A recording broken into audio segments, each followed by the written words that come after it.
I'm the Rules Girl, and this is Kenny G, Keeping It Saxy, a cooperative card game for 2 to 5 players.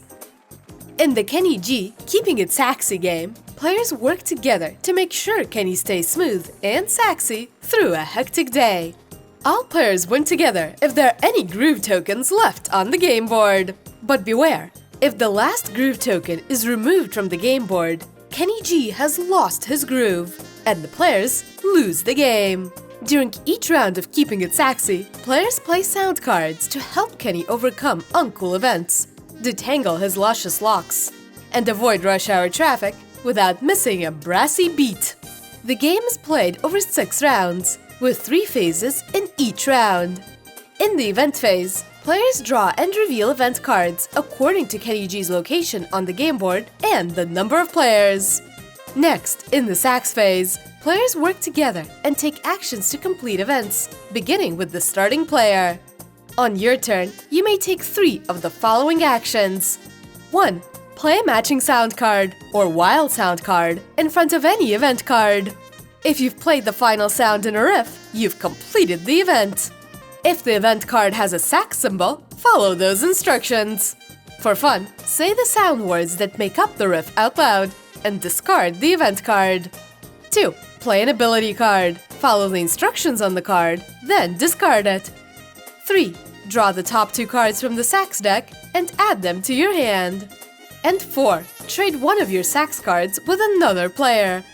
After taking your third action, play continues clockwise. After all players have taken their turns, it's time for the groove phase. For each incomplete event, roll the amount of dice indicated by the number on the event card, then remove the groove tokens based on the number you roll.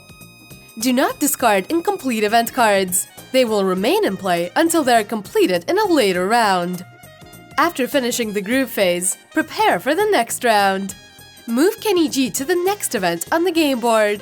Pass the first player marker to the player on the left, and start a new round, beginning with the event phase. The game continues until one of 2 things happens. 1. If the last groove token is removed from the game board, Kenny G loses his groove, and the players lose the game. Or 2. If players finish the last round and still have at least 1 groove token left on the board, the players win the game. Ready to play? Place the correct side of the game board on the table based on the number of players. Place 12 groove tokens here and the rest nearby. Separate the event cards by morning, afternoon, and evening. Shuffle each deck individually and place them face down above the game board. Shuffle the sax cards and deal 4 to each player. Place the Kenny G mover here and the dice nearby. The player who most recently played a musical instrument goes first. If you like the Kenny G Keeping It Saxy game, you might also like the Carpool Karaoke game, another exciting game from Big G Creative. If you enjoyed this video, consider liking it and subscribing to The Rules Girl for more rules videos.